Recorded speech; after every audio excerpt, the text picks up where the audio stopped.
함께 보실 할 말씀은 신약성경 사도행전 11장입니다. 오늘 6월 11일 사도행전 11장을 읽는 날인데 11장도 30절까지 길게 되어 있어서 다 읽지는 않고요. 1절부터 18절까지만 함께 봉독합니다. 신약성경 사도행전 11장 1절부터 18절까지 말씀, 신약성경 206쪽 전후를 보시면 되겠습니다. 1절부터 함께 봉독합니다. 유대에 있는 사도들과 형제들이 이방인들도 하나님의 말씀을 받았다함을 들었더니 베드로가 예루살렘에 올라갔을 때에 할례자들이 비난하여 이르되 내가 무할례자의 집에 들어가 함께 먹었다 하니 베드로가 그들에게 이 일을 차례로 설명하여 이르되 내가 욥바시에서 기도할 때에 황홀한 중에 환상을 보니 큰 보자기 같은 그릇이 내 귀에 매어 하늘로부터 내려 내 앞에까지 드리워지거늘 이것을 주목하여 보니 땅에 네 발 가진 것들과 들짐승과 기는 것과 공중에 나는 것들이 보이더라. 또 들으니 소리에서 내게 이르되 베드로야 일어나 잡아먹으라 하거늘 내가 이르되 주님 그럴 수 없나이다.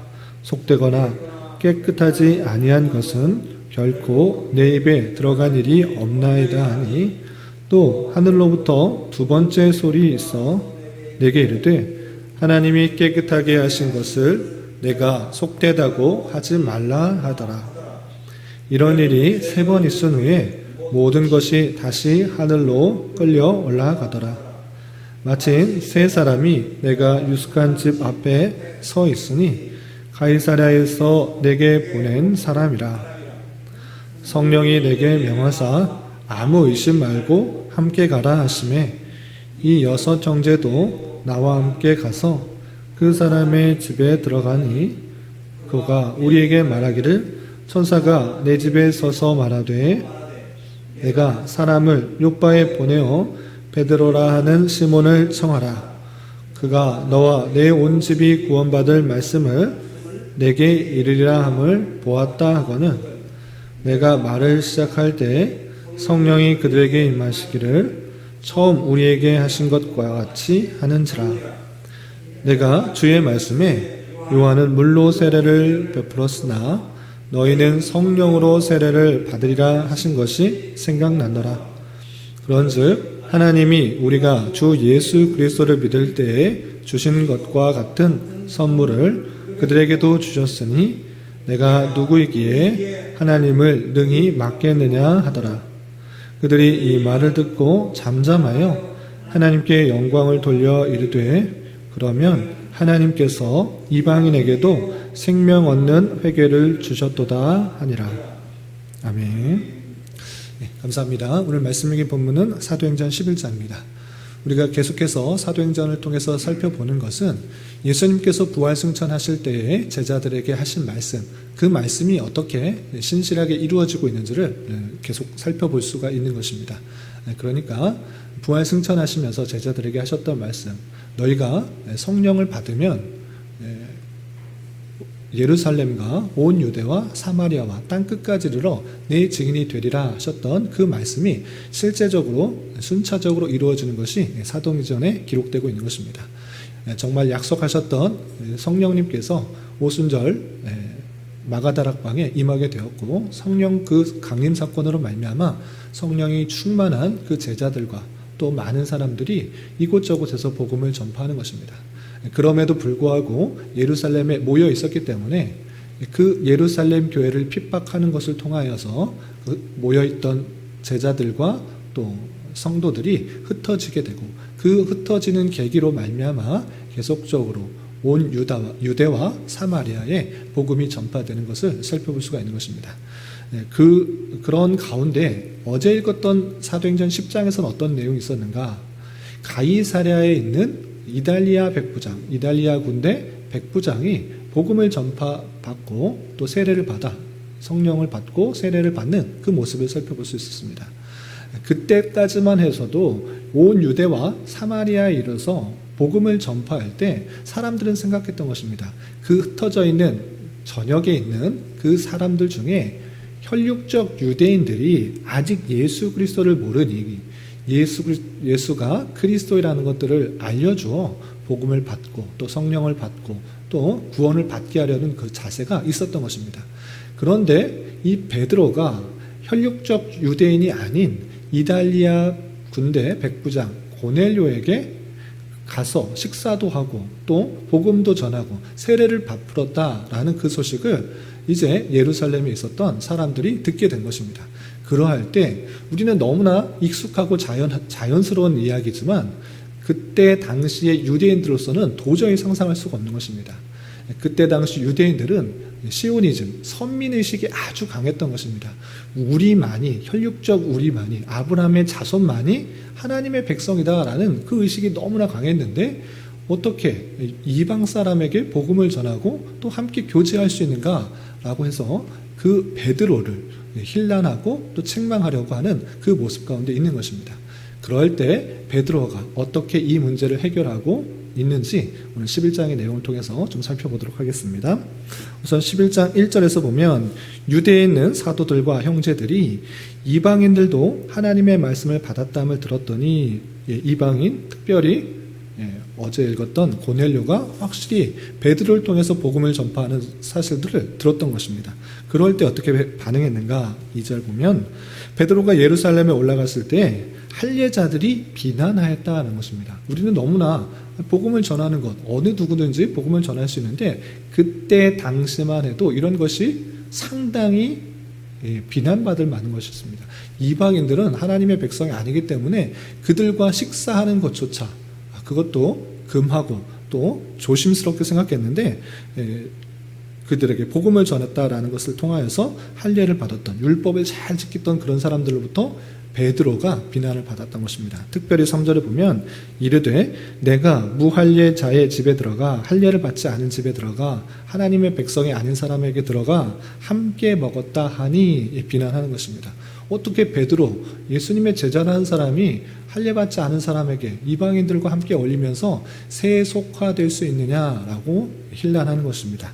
그때 베드로가 이 말을 하는 것입니다. 자신이 아무런 생각 없이 비할례자, 할례를 받지 않은 사람들과 교제하며 복음을 전한 것이 아니라 성령 하나님께서 나를 인도하여서 그렇게 주게 된 것이라는 것을 자초지종을 잘 설명하면서 이야기를 해줍니다. 우리가 어제 10장에서 좀 자세하게 살펴봤으니까 제가 간단하게 다시 한번 요약하면 이렇습니다. 베드로가 낮 12시 정도에 기도하는 중에 환상을 본 것입니다. 어떤 환상을 보았는가?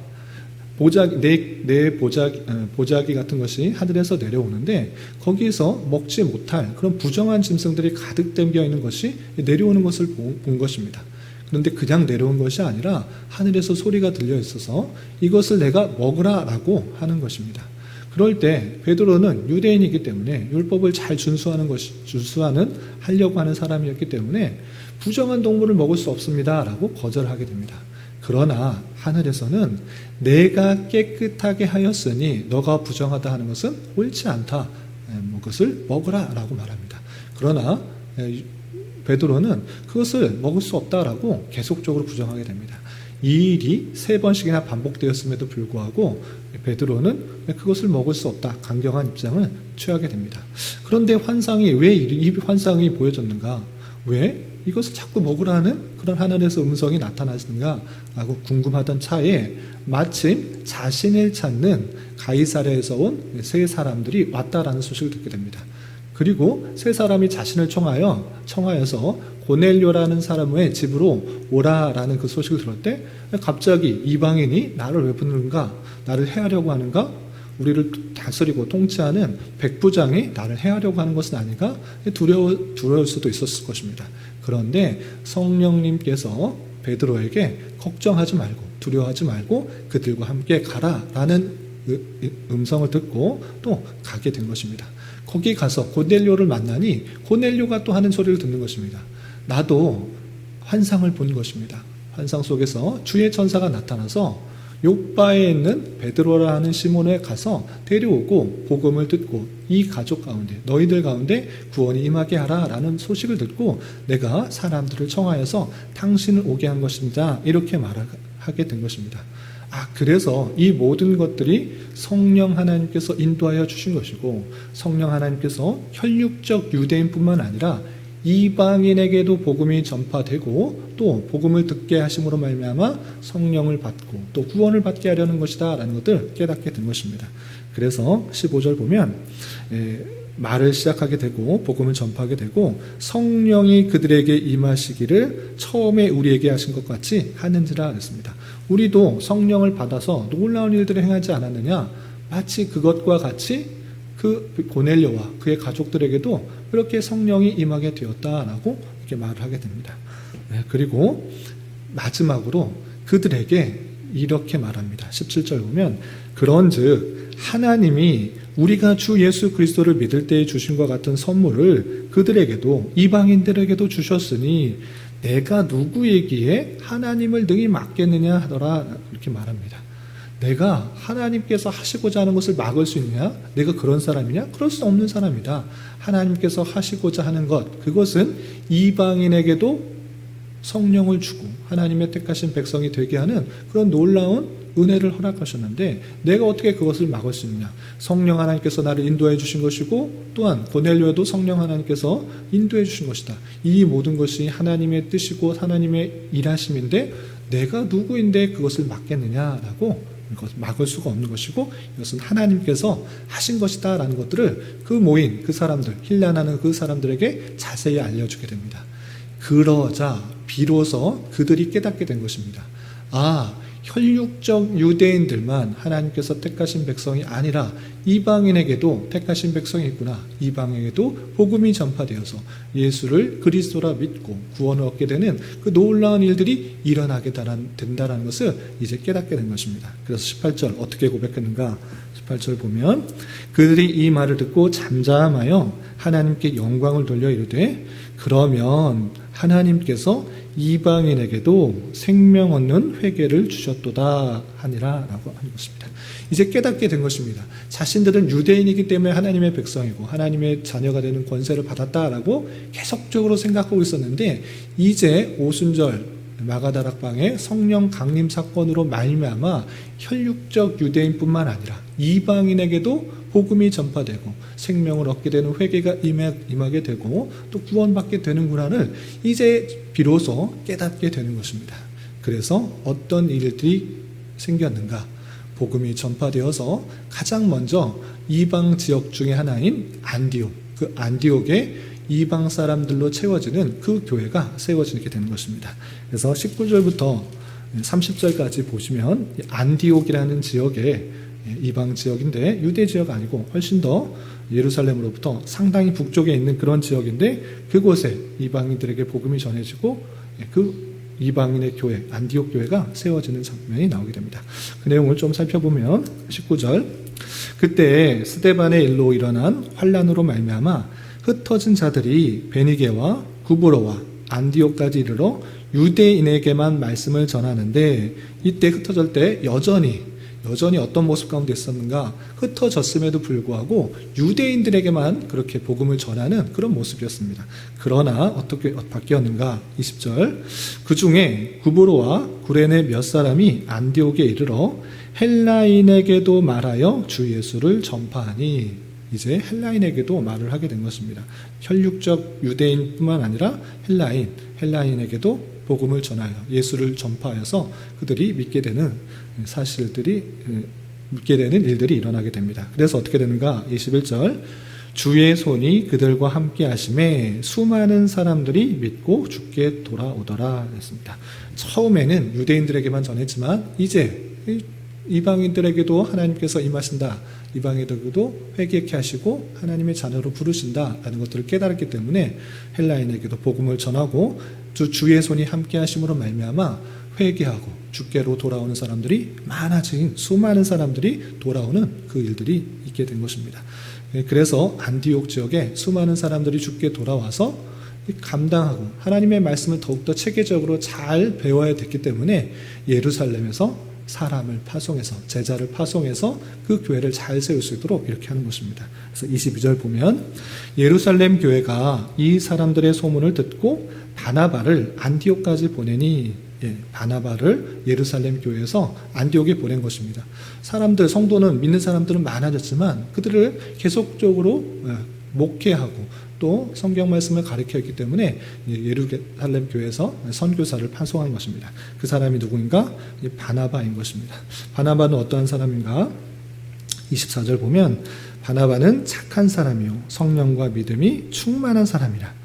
이에 큰 무리가 죽게 더해지더라 라고 하면서 그곳에 바나바를 보내어서 목회 사역들을 잘 감당함으로 말미암아 더 많은 수가 더 주께로 돌아와서 안디옥 교회가 이방인 교회로서 잘 세워지는 그 모습을 볼 수 있습니다. 그리고 이 안디옥 교회는 그냥 믿는 사람들로만 구성되어서 서로 교제하고 그 정도로 끝나는 것이 아니라 그 받은 은혜를 베풀 줄도 아는 그 모습들이 등장하는 것입니다.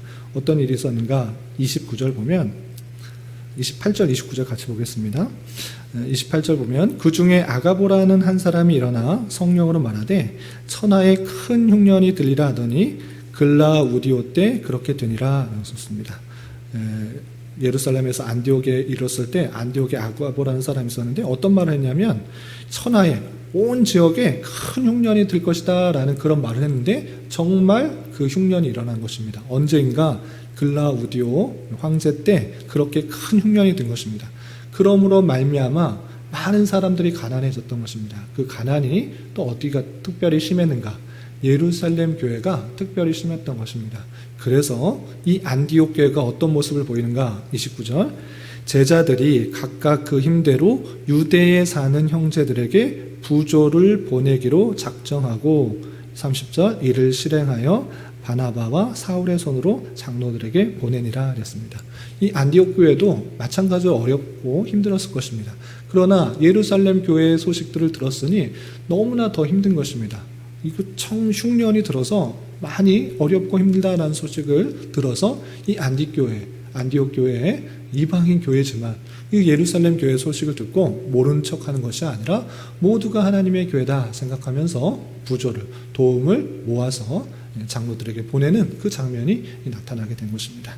이 말씀을 통해서 우리는 생각해야 될 것은 무엇인가 라고 할 때 하나님께서 이제 성령 강림 사건으로 말미암아 이방인에게도 복음을 전하게 된 사건들이 그때 당시에는 너무나 신기한 일이고 너무나 기적 같은 일인데 그 말씀이 오늘날에도 이루어졌다라는 사실들을 잘 생각해 봐야 될 것입니다.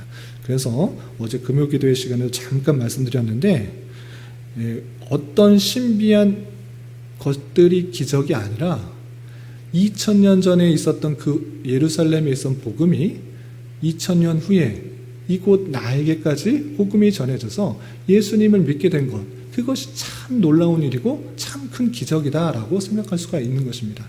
또한 안디옥 교회가 이방인의 교회로서 세워진 것, 그것이 참으로 신기한 것과 마찬가지로 오늘날 우리 교회가 인천 남동구 서창 지역에 생긴 것, 이것이 제 뜻인가, 제 노력인가, 제 계획인가, 그것이 아니라 하나님의 계획이요, 하나님의 뜻이요, 하나님의 섭리요, 하나님의 놀라운 기적이라는 것입니다. 제가 이곳에 있게 되고 이곳에 교회가 세워지게 되고 또 여러분들이 저와 함께 교회를 이루어서 하나님의 말씀을 듣는다, 그것이 놀라운 기적이다라는 것입니다. 다른 것이 기적이 아니라 하나님의 신비한 섭리요, 신비한 일하심으로 말미암아 이렇게 교회를 이루었다라는 사실들로 인하여서 내가 복음을 듣고 참으로 믿음이 생기게 되었다, 이것이 참다운 기적이요 놀라운 하나님의 섭리라는 사실들을 기억하며 하나님께 그 놀라운 섭리와 뜻을 찬양하고 감사하는데 더욱더 힘써야 될 것입니다. 그리고 또 한 가지 생각할 것은 이때 당시의 유대인들이, 혈육적 유대인들, 할레파 사람들이나 유대인들이 하나님을 믿는 사람은 당연히 유대인이라 생각했는데 그것이 아니었다라는 것을 성령 하나님께서 계속적으로 많은 사건들을 통해서 보여주고 있습니다. 마찬가지로 오늘날 우리도 같은 자세를 가져야 되는 것입니다. 특별히 6월달은 선교인데 우리가 어떻게 복음을 전해야 될까? 우리가 이제 생업을 다 때려치고 해외에 나가서, 오지에 나가서 복음을 들고 나가서 복음을 전파하고 예수 그리스도를 전파하는 것인가? 그렇게 할 수도 있지만 그런 방식이 아니라 내가 만나는 모든 사람이 하나님의 택하신 백성이지만 일 것이라는 기대를 가지고, 그런데 아직도 예수님에 대해서 잘 알지 못했다라는 그런 안타까운 마음을 가지고 대하는 것입니다. 내가 만나는 수많은 사람들, 회사나 직장이나 아니면 이웃에게 있어서 만나는 다양한 사람들이 하나님의 택하신 백성인데 아직도 하나님을 잘 알지 못하는 중에 있다라는 사실들을 안타까움을 가지고 말과 행동으로서 적절한 기회에 하나님의 사랑과 예수 그리스도의 십자가 보혈을 전하는 자로서 있어야 된다는 것입니다. 갑자기 뜬금없이 맥락 없이 예수님을 믿으시오라고 하면 그 사람의 반응이 이게 쉽지 않은 것입니다. 그러나 적절한 친밀한 관계를 가지고 그리스도인으로서의 그런 선한 모습과 선한 영향력을 끼치게 된다고 하면, 주님께서 우리에게 해주시는 말씀대로 살려고 한다고 하면 자연스럽게 믿지 않는 사람들이 호감을 가질 수밖에 없습니다. 나만을 생각하는 것이 아니라 나보다 이웃을 사랑하고 이웃을 베풀기를 좋아하고 또 도덕적으로 선하게 산다고 하면 싫어할 수가 없는 것입니다. 호감을 갖게 될 때, 적절한 친밀한 관계를 갖게 될 때 내가 왜 그러한 모습을 가지고 살 수밖에 없는지를 간단하게 말하고 또 전해주게 될 때, 나도 한번 예수님을 믿어볼까? 나도 한번 교회를 한번 다녀볼까? 이런 식의 반응이 오는 것입니다. 하나님의 말씀대로 사는 그 모습이 전혀 없다고 하면 아무리 예수가 그리스도다, 예수님을 믿고 천국 가야 된다라고 말해도 너나 잘 믿어라, 이런 식의 반응이 올 수밖에 없는 것입니다. 그렇기 때문에 내 생각으로 사람들을 가두고 저 사람은 구원받았을 것이야, 저 사람에게 복음을 전해야겠다, 이렇게만 제한 두는 것이 아니라 내가 만나는 모든 사람, 그 모든 사람이 나의 모습을 보고 호감을 갖고 예수 그리스도에 대해서 열린 마음을 가질 수 있도록 대하는 것, 그것이 마땅한 성도의 자세고 우리가 그렇게 나아가서 복음을 전파하는 자세로 지향해야 될 그런 자세다라고 생각할 수 있겠습니다. 이 말씀을 대하면서 우리가 말과 행동으로서 믿지 않는 사람들에게, 또 모든 만나는 대하는 사람들에게 그리스도의 사랑을, 그리스도의 향기를 잘 내뿜을 수 있는 저와 여러분이 되시기를 주님의 이름으로 부탁을 드립니다. 기도하겠습니다. 하나님 아버지, 감사합니다. 오늘 말씀을 통하여 베드로가 이달리아 부대의 백부장 고넬료에게 복음을 전파한 것에 대한 변증과 또 안디옥의 이방인의 교회가 세워지는 말씀을 대하였습니다. 이런 말씀을 대하는 자로서 하나님의 택하신 백성들을 부르시기 위하여 생각하지도 못했던 이들에게도 복음이 전파된 것처럼 우리 또한 우리의 편견들을, 우리의 고정관념들을 버리고 우리 주변에 있는 다양한 사람들에게 말과 행동으로 그리스도의 사랑을 잘 전할 수 있는 자 되게 하여 주시고, 하나님의 말씀을 전하는 사명을 온전히 감당하는 선한 도구로 쓰임받는 것을 늘 기대하며 또한 간구할 수 있는 자 되게 하여 주시옵소서. 주님, 교회 내 육체의 질병과 연약함으로, 직장과 사업장의 문제로, 또한 가족의 전도를 위하여, 그리고 출산을 얼마 남겨두지 않고 주님께 간절히 부르짖으며 나아가는 여러 지체들이 싸우니 주님 함께하여 주시고 그들의 기도 들으시사 응답하여 주시고 잘 회복되게 하여 주시며, 또한 하나님의 때 하나님의 방법으로 가장 좋은 것으로 채워주시고 입혀주실 줄 알아 하나님의 선하심들을 깊이 경험할 수 있는 기회되게 인도하여 주시옵소서. 주님, 오늘은 주일을 준비하는 한 날입니다. 모든 성도들 은혜를 사모하며 주일을 기도로 준비하게 하여 주시고 천국의 안식을 맛볼 수 있는 귀한 주일이 될 수 있도록 은혜를 더하여 주시옵소서. 이 시간 각자 간절히 간구하는 기도 제목 주님께서 들으시고 가장 선한 것들로 응답하여 주시옵소서. 예수님의 이름으로 기도 올리옵나이다. 아멘.